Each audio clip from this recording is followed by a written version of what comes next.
it is time for us to bring in Ruth Epstein. It is time for our Republican-American report. Ruth, of course, covers our area for the Republican-American, and she joins us almost every Monday morning there is. Good morning, Ruth.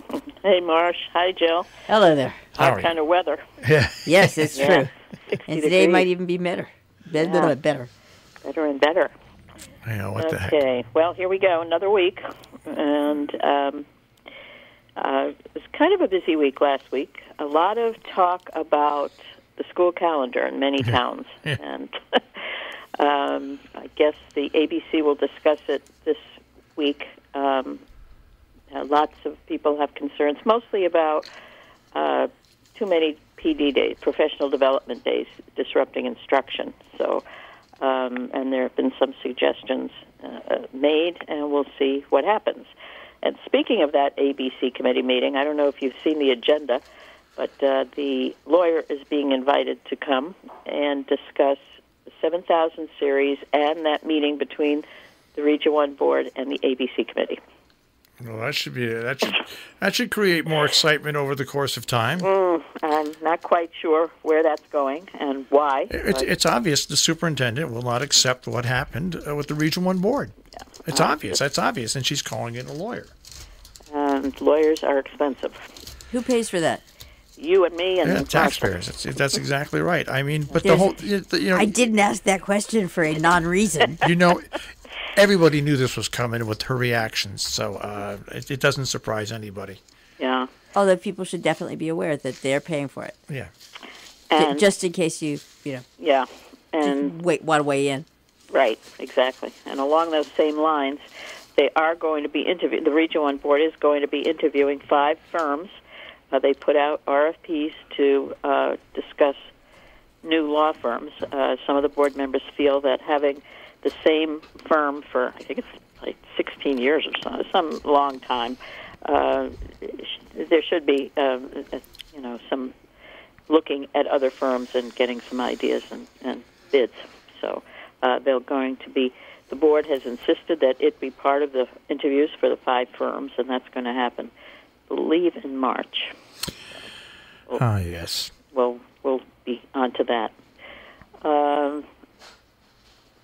Looking ahead. Hey, first of all, it was real nice. The FFA. This is National FFA Week. Yes. And they kicked it off with the banquet this past weekend. They did have a banquet, and I'm sure it was wonderful. And there are going to be all kinds of programs during the week.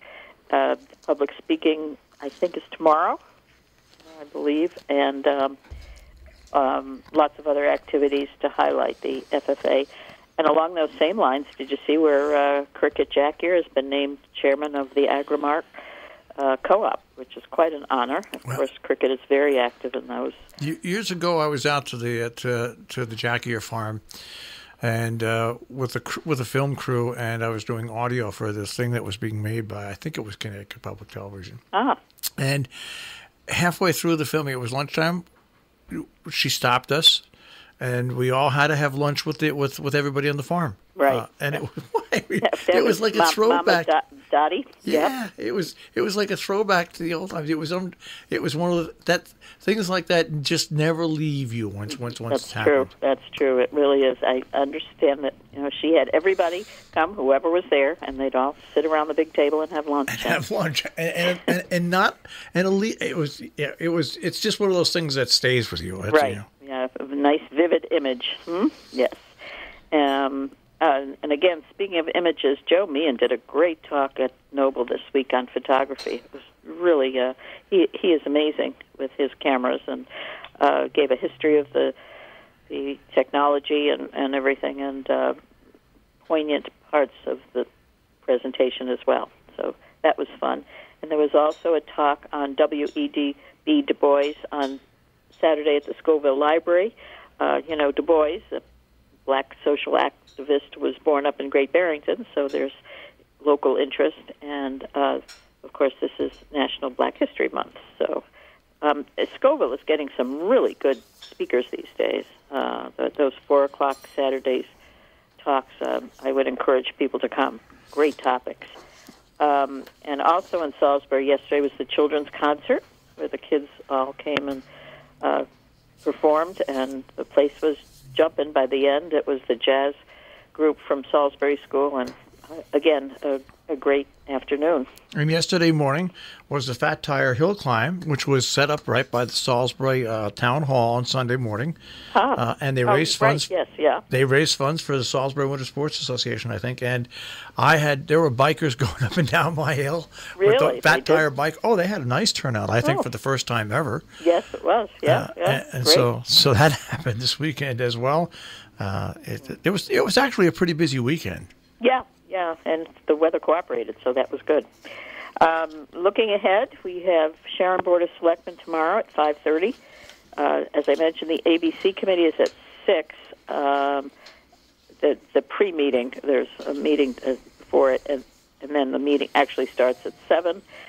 And then we have the Sharon Chili Dinner, Sharon Women's Club That's Chili coming up Dinner this Saturday weekend. night at the Firehouse, which is always fun. There's that. You also have the D.M. Hunt Library today, actually, has a presentation along with the Isabella Freeman Jewish Retreat Center. Yes, the book club. We Are Weather. That's happening today.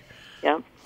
In Cornwall, the Zoning Board of Appeals, Salisbury Board of Education also meeting today.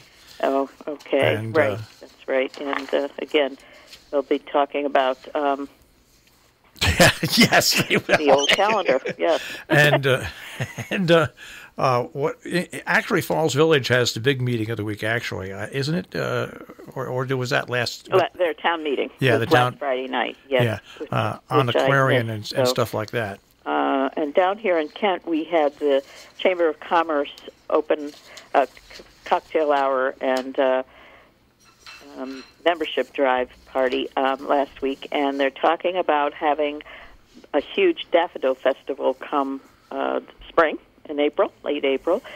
That's going to, as some of the officers said, going to compete with the Nantucket Daffodil Festival. So Kent will be ablaze in yellow come April. Anything that they get together to do, it seems, in Kent, the Chamber of Commerce, always turns out to be something that's successful and well attended. They're very creative. The businesses really work hard to, to maintain try and maintain economic viability and stability here, and so they're always coming up with ideas, and good for them. Yeah, very good. So anyway, another busy week, I'm sure, and we will be out there covering it. Yeah, it was amazing this weekend. You had so many different things. In Salisbury, you had the free Philharmonic concert at Hotchkiss School. Mm-hmm. You also had at the Sharon Playhouse, the free high school affair where they got all the high schools together, and they did stuff at the Bach Gallery on Saturday. I mean, there was so much. And wasn't there the fair at Hotchkiss? The kids. There was the fair at the Hotchkiss in the afternoon on Saturday, the International Fair, and you had weekend in Norfolk. None of those had a price tag attached to it at all. And that's very interesting. Very interesting. Yeah, like this concert was at the Congregational Church yesterday. You usually have to pay to hear music. The way these kids performed was amazing. So you're right. There is just so much to be had, and for no fees. And the weather turned out nice for it. Yes, an extra added bonus. That's always nice when that happens. Right, remember last year?